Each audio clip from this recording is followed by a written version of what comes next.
To trekanter, de kaldes ensvinklede, hvis deres vinkler de er parvis ens. Og det er faktisk sådan, at ensvinklede trekanter, det er faktisk to kopier af den samme trekant, hvor den ene trekant så er blevet forstørret. Det vil sige, hvis vi kopierer vores trekant og forstørrer den, så får vi en trekant, som er ensvinklet med vores første trekant.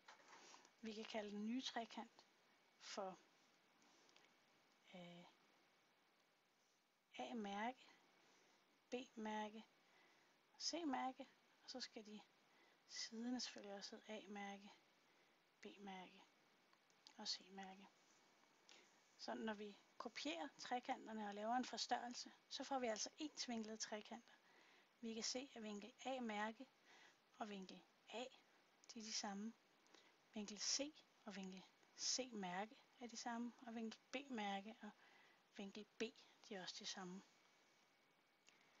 Når vi har konstrueret trekanter på den her måde, hvor den ene er en forstørrelse af den anden, så findes der en forstørrelsesfaktor. Den forstørrelsesfaktor, den kalder man F. Og når man skal fra den lille trekant til den store trekant, så skal man gange med forstørrelsesfaktoren. Hvis man skal fra den store trekant til den lille trekant, så skal man tilsvarende dividere med forstørrelsesfaktoren. Forstørrelsesfaktoren den kan udregnes som forholdet mellem siderne i trekanterne. Det vil sige, at vi får faktisk 3 mulige formler for forstørrelsesfaktoren. Vi kan nemlig tage en vilkårlig side i den store trekant. Det kunne være A-mærke. Så skal vi så dividere med den tilsvarende side i den lille trekant. Det kunne være lille a.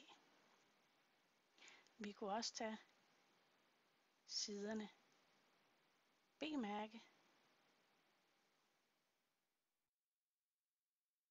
og dividere med lille b. Eller vi kunne tage C-mærke og dividere med lille c. Lad os prøve at lave et eksempel. Her har jeg sat nogle tal på nogle af siderne. Og jeg skal så finde de sider, som jeg ikke kender. Jeg kan se, at jeg både kender siden lille b og siden B-mærke herover. Det kan jeg bruge til at finde min forstørrelsesfaktor. Min forstørrelsesfaktor den bliver altså siden B-mærke divideret med B. Det vil sige 6 divideret med 3. Det vil sige 2. Så nu ved jeg altså, at for at komme fra den lille trekant til den store trekant, skal jeg gange med 2. Når jeg skal finde siden C-mærke,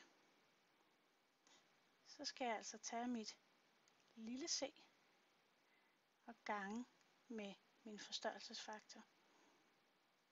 Det vil sige, at C-mærke den bliver 4 gange 2, det vil sige 8. Så jeg ved, at min C-mærke den er 8. Hvis jeg derimod skal finde siden lille a, så skal jeg jo fra den store trekant til den lille trekant, og derfor så skal jeg dividere med min forstørrelsesfaktor.